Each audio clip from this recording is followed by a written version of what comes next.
Welcome, Heceliza, to Quantum Alchemist Master Podcast. It's a pleasure to have you. How are you doing today? Good. Thank you, Rosalia, for having me. Doing good. Pleasure. I would actually love to dig in a little bit into your own hero's journey, and hear a little bit about how you got to where you are today. Yeah, so I think this will would go back to I was, how many, 7 years, 8 years ago, living in New York City, maybe living there for 5 years. That was my dream. I'm born and raised a Cali girl, California, but moved to New York in my right when I turned 30, actually, to work in fashion, corporate fashion. Did that. So I was working in fashion and advertising, New York City. That was my dream. And then a few years into it, it was I had this epiphany moment, I guess, in a big meeting that what I thought I cared about before didn't matter to me anymore. I wasn't helping the world one fashion handbag at a time, and like the amount of influencers or how many followers this model had or that, I thought that was exciting before, and it just, I lived it, did it, and it wasn't. And my partner and I then also started to travel a lot more, but he was an entrepreneur, so he could always at the drop of a dime be like, let's go here, the flights are cheap. And I'm like, I have 20 days of designated, vacation time, so I have to be picky. So it was kind of, you know, after that realization too, I was just like, how can I be anywhere in the world, wake up and just do work from my laptop? So that was the first start into this serial entrepreneurship journey of where, and living in places like Europe and around Asia brought us to really finding a second home in our heart in Bali. And so we started to spend a few months every year in Bali. Like the first was 5 days. That was our intro. Our friend was living there, and I didn't really know much of Bali back then. I thought it was just a place for people to go on their honeymoon. I really didn't know the big wellness yoga community, because also being in New York, you wouldn't catch me meditating for anything like 10 years ago. I'm like, it's fast paced, living on my adrenaline, not realizing I needed things like that to help reset my nervous system. But so we went for 5 days to Bali. The next year, we came back for 2 months. The following year, we came back for 6 months. So, and we really saw that there was back then really a growing digital nomad community. So a lot of people working online, whether what any online type of business. And then through that, I was starting to go to all these workshops, classes that weren't just yoga, which back then for me, I thought of it as more of a physical exercise. But I started to explore breathwork classes, meditation classes, and through breathwork and sound baths, I just really would get vibrationally, it's raising your vibration. But afterward, I would just be shaking. I mean, this was in my first, when I was starting to get into all of these modalities. And it was in a breathwork workshop where somebody came and placed their hands on me, and my nervous system instantly just like calmed down. And I was like, what did you do to me? And they're like, we were giving you Reiki. And so I'm like, if I can learn a hands-on technique where I can just calm my nervous system down anytime I wanted to, sign me up. I want to learn. And that was kind of my first introduction into learning an energy healing modality that, and it was purely just for my own, I guess, selfish reasons then, just to really work on myself and self-soothe, just tap in. And also coming from being in New York and like just working in and living in my masculine for so long and in a high adrenal state, I didn't realize how disconnected I was from my body, my feelings, my intuition. And so really the start of this Reiki journey, and now over the years I've really, tapped in. I'm so in tune with myself, the consciousness around me, everything that we've forward all the way to today where now I'm a Reiki teacher and I'm actually a breathwork facilitator. So that is something recent where I realized my, you know, introduction into all of this was this 3 hour long breathwork workshop, and something where I realized, oh, it came full circle, finding the right teachers at the right time, where breath work and then teaching other people how to be their own healer, be their own, they are their own medicine. That's really important to me, to put that empowerment into other people's hands versus relying on other people to help them heal. And so Wow. that's kind of where I am today, of now this year really pushing forward with teaching, launching a program to help guide other people to strengthen their own healing abilities and their intuition. Okay, we're gonna dissect everything that you've shared with us. But to kind of go with the whole thread of everything, why don't you go ahead and tell us a little bit about that program? What does that look like? So the program kicks off because, at first foremost, I am a Reiki teacher. So it kicks off with a, let's say, Reiki level 1. And typically, if look for it online, a Reiki level 1, you can learn it in one weekend. And so, yes, I think that's great, but I think I wanted to, help deepen other people's practice. Because when I learned Reiki, it was like, here's this, your hands are attuned. Now go and practice on your own and figure out, you're just kind of left on your own. So I just think, I want to make a program available for those that maybe want to meet weekly, also with other students that are in the journey themselves. Because I think when I first started on my energy healing practice, that was like my deep dive into personal growth, my spiritual journey too. And as you do that, you realize the people that you've known for a long time, or maybe friends from your 20s, your 30s, coworkers even, are not in the same, headspace, and you would like to be on this journey with other like-minded individuals. So I think people also starting at the same capacity, same level, is nice to have, a cohort together. And then just taking them through weekly on other tools and practices to add on to their Reiki learning. So whether that's also anything that deals with helping them to work with their own energy, tapping in. So we do a lot of ancestral work, tapping into that, even a little touch on human design, because for those of people that have heard of human design, it's really working with your energetic blueprint, how to best use your energy, because we're all not, the same, yet we were conditioned. Maybe you were conditioned and taught, and your parents maybe treated you the same as your brother or sister or cousins or your caretakers or the school, when we're all very different, unique individuals. And then just also having that intuition practice, right? Having classmates to practice that with, a little more guidance on exercises and ways you can enhance and strengthen that muscle. Sounds very cool. I really love that support, like handheld along the way, especially for the newbies. How many weeks is that? That's 12 weeks, so it's a 3 month program. Beautiful. I feel like that's a good enough time where you feel like, okay, I'm ready to go on my own. That's beautiful. And I really love, you know what? I haven't heard anybody who's offering something like that in the Reiki space, not to my knowledge.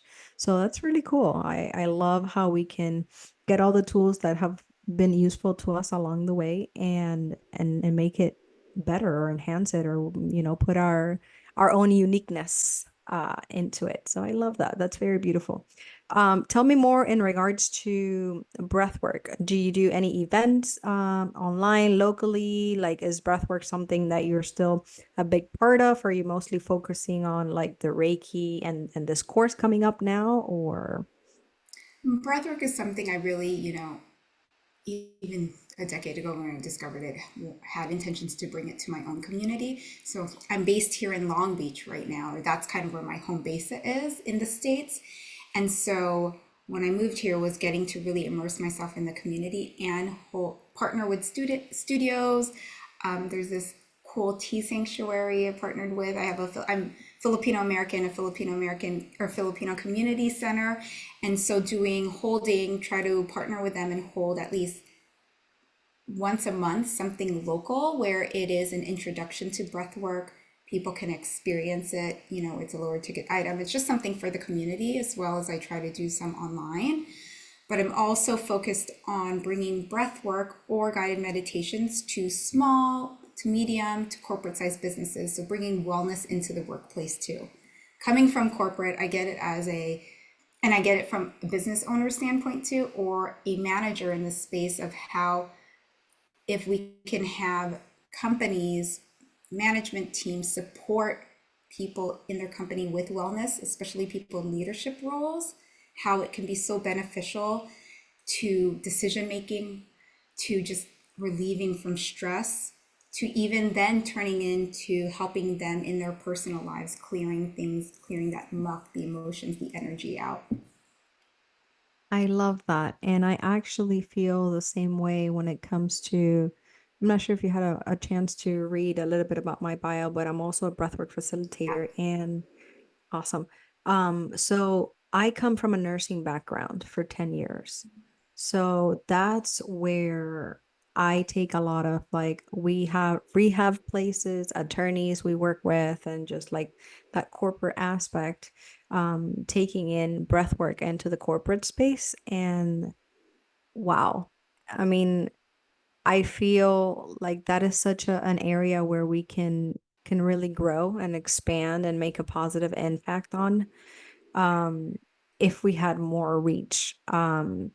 I was thinking, brainstorming about, sorry about that, about getting a nonprofit to try to see if we can get this into prisons, into mental Wow. health facilities, like in places where it's so much needed, you know? So I'm working on that. It's a work in progress, but it is a dream of mine to get it where, because it saved my life. And I feel like it has helped so many of us while we've been through a challenge. And I'll ask you just a little bit about a challenge that maybe you can share with everybody, because we've all been there, and life is cycles, is death and rebirth, is ups and downs. It's a spiral where we're not exempt, even if we've been doing the work forever, from any challenges or emotions or anything at all. We just have tools that can help us surf the wave a little bit better, right? Or at least that's my perspective on it. Um, so yeah, I would love to. I resonate a lot with that, with taking it into the workplace, and taking it into spaces where it's not as common. I love Um, that. You have to keep me in touch with posted on that. oh, it'll be everywhere, trust me. If we make it Okay. happen, which I'm faithful. God knows what's happening, so it's orchestrating everything, and it'll happen just as it needs to be. In regards to a challenge, I always like to kind of touch into any particular challenge that maybe you want to share, whether it's your own entrepreneurial journey or it's your own personal spiritual awakening, or whatever it is, that you want to share a challenging moment in your life, and like how you overcame it, or just like a little synopsis or story on it that can maybe motivate and help other people. Yeah, you talk about, the timing, whether, it's God, the universe, always having divine timing for us as a serial entrepreneur. When I left New York, I didn't go straight into healing, and that is something I was finding, whether it's Amazon, having products on Amazon. I've created my own other products, and putting that out. And then it was only until last year where I decided to really step into my gifts and purpose and full time put my efforts into this versus it being aside by word of mouth. But that I spent, I think, all last year in my own feels, my limiting beliefs, in my own blocks of realizing. I mean, I can tell anybody, and I've done so many businesses where I had an idea and it was product based. I created that. I can take it from concept to getting it manufactured, product packaging, put it on market. But when it becomes you, and this is like really what I believe why I'm here, and a purpose to really help humanity, and I get excited to wake up and start work. I don't get the Sunday scaries because I'm excited for Monday. I'm working on Sunday and Monday to roll around to like figure out, what other creations can come out of this business. But I didn't realize how hard it would be. Like how much I would still have to reflect on all these limiting beliefs I had. And it turned very, I'm not going to say dark, but it's really, I had to dig deep inside of me to, you know, how do I keep going? I was, one, social media and I are not, I'm like, oh, I have to get on my social media. I have to be seen. I was so used to not wanting to be seen. I still am not. If you kind of look at my Instagram, I try to do it in ways where I'm not talking to the camera. And that's just, how I wanted to do it. But I realized that that caused me to not want to be seen, to play small and dig why was this happening, and therefore it wasn't helping me grow my business. It wasn't helping me, I'm trying to scale now. And because being the healer I am, and I'm a double Scorpio, so I didn't realize sun and rising, my whole life is birth, death, rebirth, transformation, rise from the ashes, phoenix, and it's over and over and over again until when I think, oh, I've worked on this, I've come so far, here's another thing, and I go into, through breath work, I, really went in and asked myself, where is this all coming from? Why am I like, where is this, how am I holding myself back with not wanting to like go big with the business, be seen and shown out there? And I was like, I went back into it and realized there were these incidences from my childhood that stemmed from like my mother's line. So it went from like things my grandmother would say, or, like say to me. I mean, it sounds so light. Like other people have like these deep-seated hardships and traumas, but we don't realize like just one little thing you can say to a 4-year-old kid can actually create something that lasts them into adulthood. And so facing the realization that I like have held on this hatred towards my grandmother, up until just last year, and that's trickled into even facing like these mother wounds I hold on to my mom, and I found out it's actually very ancestral and karmic on that, in that side. Having to work through that and forgive and let it not be a hiccup was actually a big challenge I had to overcome last year, and still this year was working on it. So I I don't know if feel that like even this makes podcast is about to take a turn because you graced, yeah. So this, sense. I mean, I love to shine light in our gifts and what we have to offer because it's an energy exchange. We have to feed our family, feed ourselves, and the impact we're making with the world. There's reciprocity in what we're doing, right? But speaking of, this is where the work is. Okay. It's not rainbows and sunshines. There are moments, but this is where the work is. I feel like most people that are awakening, um, they're the ones in their generation, in their family, whether it's on father's side, mother's side, the ones that are taking what I call radical responsibility. And responsibility, I also break that into two: response and ability, our ability to respond to life, okay, to what happens to us, to the space in where we're born. Our subconscious mind, that's 95% operating. We operate 95% out of our subconscious mind and only 5% the conscious mind. So imagine all the stuff you heard from your grandma, from your mom, all of that stuff is in your subconscious mind. That you are not conscious that you're being guided by that old system. So we have to reprogram that. It's no longer helping us. Thank you. Thank you. Thank you. We honor you. I would never want to disrespect. If it wasn't for them, we wouldn't have this opportunity because it is a gift, that's been passed down, and just hasn't been able to really transform that gift, right? And transcend into the next step for that lineage. So I feel the fact that you're like, okay, enough of this, where is this coming from? You went all the way back without counting like past life, parallel lives, and a bunch of other stuff, just to keep it real simple, right? But you're like, okay, let me go to the root. That's beautiful that you did that, because I feel like you're not operating, and a lot of us are not operating anymore. We're tired of operating from the victimhood. We're more taking on that hero journey and taking charge and taking responsibility, and be like, no, and we see it. We see how our mothers ended up, how our grandmothers ended up. It's like, okay, do I want to repeat that same pattern, or do I want things to be different in my case? And it's not to judge them, because they are beautiful and perfect. That's their soul journey, and that's their soul evolution in their own way. um but just to see them as teachers, like, okay, what do I want to take and not take from this, and what do I want to change? So I feel like what you just touched on, and for a lot of us, I don't know in the Filipino culture how it is, but a lot of us, it's limiting beliefs and scarcity around everything, like literally everything, like the toothpaste. They would scrub the last little piece out, like the smallest things you could imagine.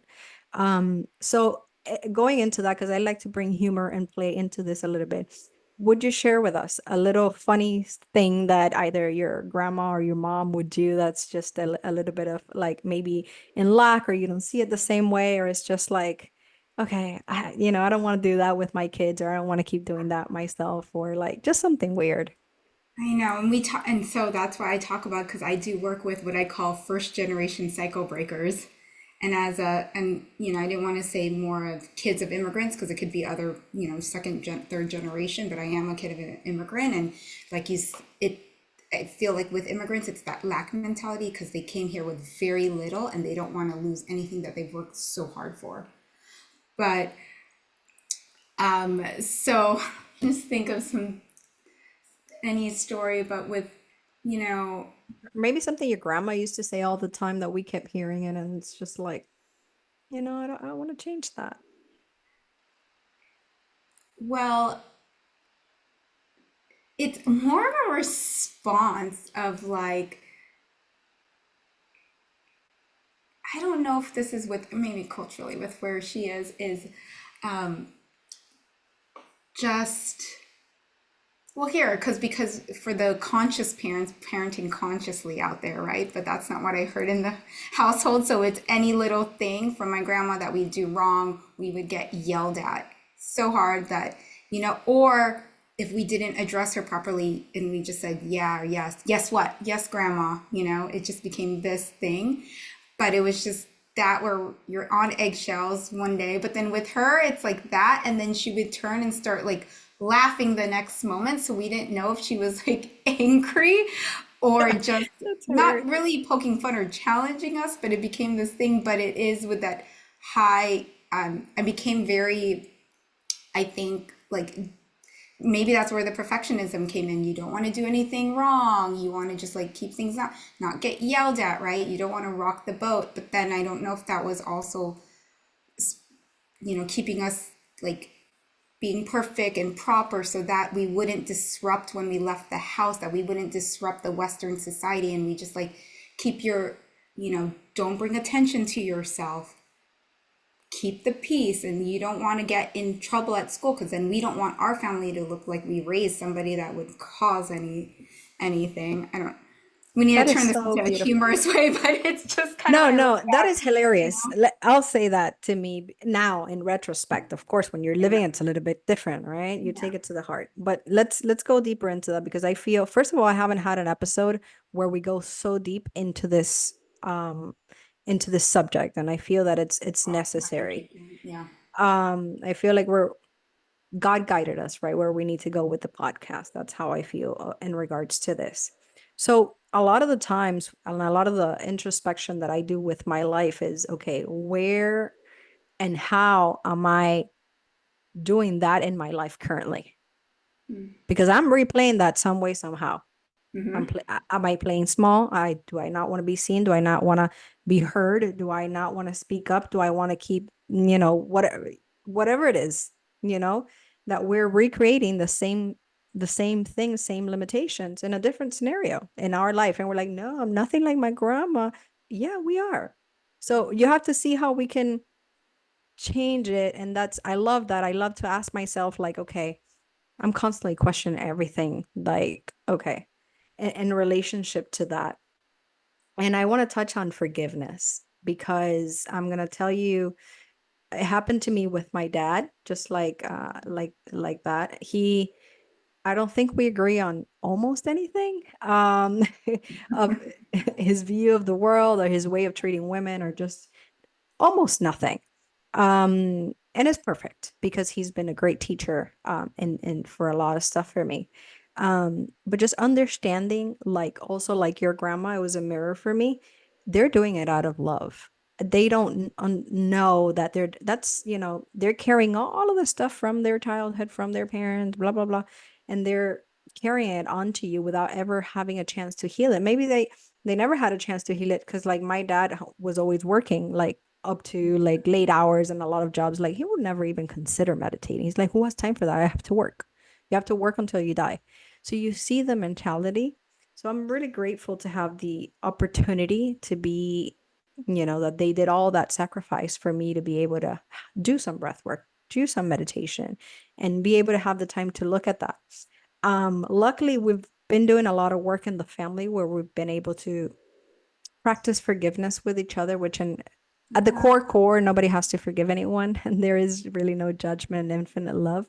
But from this perspective, it seems that way and it helps the relationships to come closer. So I want to ask you, if it's not too personal, how was that forgiveness process for you and your grandma and your mom and stuff like that? Like, is there anything you wanted? It was maybe something personal you went through to get to that point? Because I feel like when we hold resentment for 10 years, 15 years, we're only drinking that poison ourselves. It's not helping us. It's really not. So I would like to ask you, how was that forgiveness part for you? Yeah, I will say it's still an ongoing process, very much so. I didn't even realize how deep rooted I needed it was with my grandmother until recently. But with my mother, I can't even know, I don't even know if it's a forgiveness thing, but at peace, more like, because knowing I did do a lot of different works with my relationship with her, but I still notice when I see her in person, I have flinches, like physical flinches of, and maybe what daughter doesn't towards their mother, of irritation.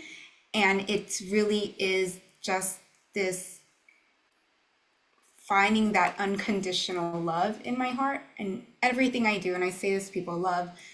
Once I understood the energy of love and it is rooted in every action I do, I can understand that she came and she did the best she could. She wanted the best. And like you were saying, it was all out of love, but that is just the way they knew how. And different generation, different times where we in this generation have these practices now where we can self-reflect and we have that time, or some of us make that time, some of us make it part of our profession or who we are. And that because I don't want it stops here, right? I don't want to be like that to the next generation, to my future children. So yeah, that's an ongoing process with the forgiveness. It's more of a finding peace and just you know filling myself with love when I see them. And with that, then I can't hold on to any resentment, anger. But it's how many decades and years of my life that I've held on to it. So like easier said than done. It can't, for me, maybe for a lot of things can't just happen in one breath work practice. That's why we breathe. Like as practitioners, some of us breathe daily, and then it's uncovering another block or limiting belief and stemming it back to a different altercation conversation your mother or grandmother had with you, and then healing that. So I will say this forgiveness thing is I'm constantly working at it. And my grandmother, I don't see her. She's in the Philippines now. I mean, she was with me up until like maybe high school, and then she moved back to the Philippines. So I don't have that much contact with her. But I think it's just forgiving did a lot of work to forgive that moment in time, to the like 5 year old self where an incident occurred, and then as I was younger, so I yeah. want to make a I point. mean, when you said your family is working with forgiveness and all that, I am like, that is amazing because I don't hear that a lot. And I can't say, you know, that is something I really need to really still take some time to. So I'll give you an idea. You don't have to, but I did and it went well. I guess it's a case by case base, depending on, how much trauma and stuff has happened. Um, I'll give you two ideas. One that you may know of because you already do energy work.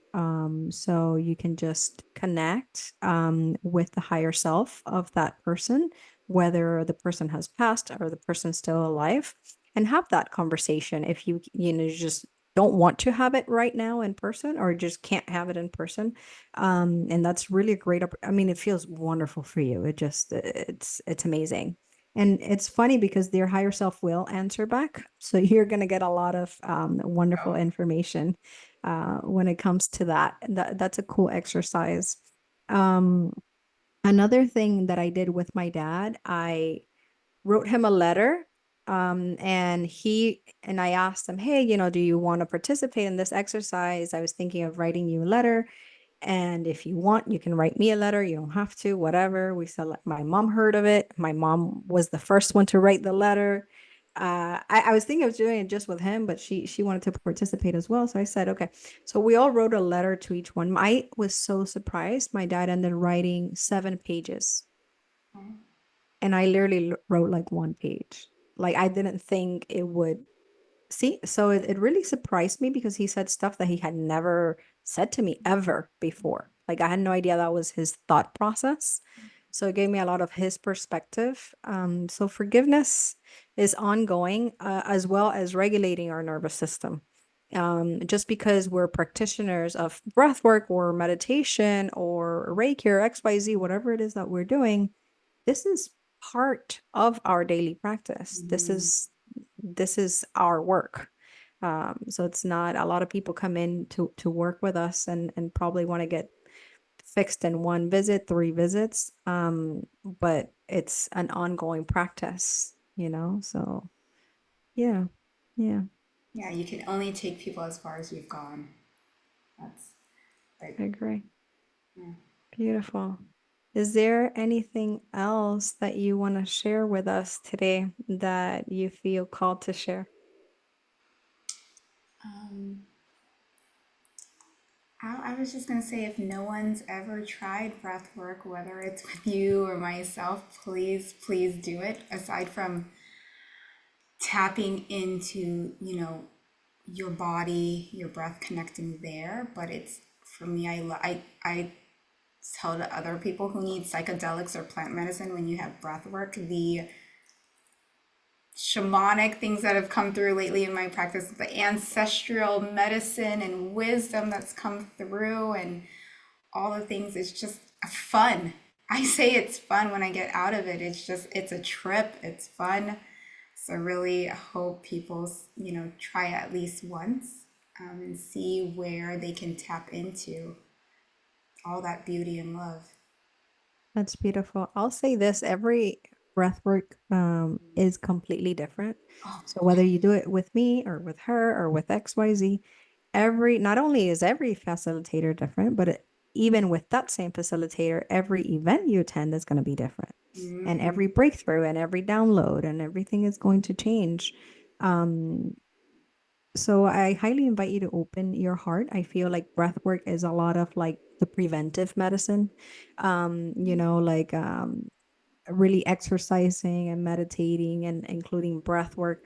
All of that is a lot of like preventative medicine, in my opinion, before we go into full-blown anything, right? Because a lot of the stuff that are in our subconscious mind, a lot of the trauma that's stored in our body that we haven't processed, that we've been repressing and putting under the rug for so long, that's going to come out somewhere, either autoimmune disease, or it's going to come out in it's going to manifest physically somewhere somehow. I don't want to give guarantees, but oh my God, there's yeah. a high probability that's going to happen. Okay. So really using these practices for that. There's so much that breath work can do for you. We're not going to go into that, but I always like to leave people with something practical that they can use. So I'll share with them a breathwork sequence that they can practice. If you want to share anything, whether it's breathwork related or not, like maybe it could be nuggets of wisdom or whatever, or a little trick or whatever you want to share. I'll share with you two breathwork sequences to help you relax and come into your parasympathetic nervous system, relax and digest state. You can do this at any time. This is not an activating breath. Okay. I just want to point that out. It is not for the sympathetic. So, usually, if you're groggy in the morning, you don't have a lot of energy, this is probably not one of them. But if you're anxious or you want to relax before you go to bed, this is a good sequence for you. You're going to do inhale and exhales through the nose, and you can do a 4-6 count. Inhale through the nose to a count of 4, exhale to a count of 6, or you can inhale through the nose to a count of 4 and exhale to a count of 8. If you see, what I'm doing is making the exhale longer, okay? So this is going to get you to relax into a parasympathetic, relaxed state, okay? For you to go to bed or for you to relax if you're really anxious. You can do that, or you can do the 4-4-4, which is the most common that everybody knows. You inhale through the nose to a count of 4, you hold at the top for 4, you exhale for 4, and hold at the bottom for 4.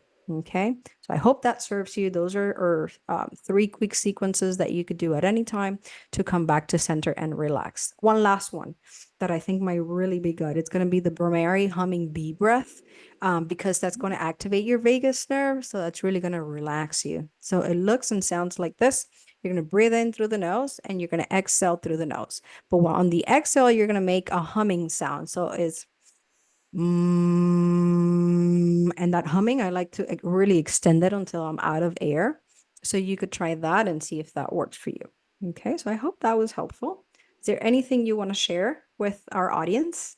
I Like, love that. Yes. Well, I mean, what was coming through to me is, since you've already tapped into the breathwork part, back to, like, tapping into your heart and trusting yourself, trusting that inner wisdom within you. Practice, you can do to just really strengthen your intuition, or feel into how you're feeling that day. Or if you want any messages, and you're like, what are people talking about getting downloads and messages? It's all within you. So all you have to do is, like, keep your heart open, stay quiet, so you can just, first thing in the morning or in midday, if you just need a little, like, guidance, or just want to quiet your mind, just close your eyes, take a deep breath in and imagine opening your heart up, and exhale, and then just ask something. Ask, whether it's a question you have, or just ask, hey, my ancestors, any guides or guardian angels, they're all just waiting on the sidelines. So just breathe into your heart and say, like,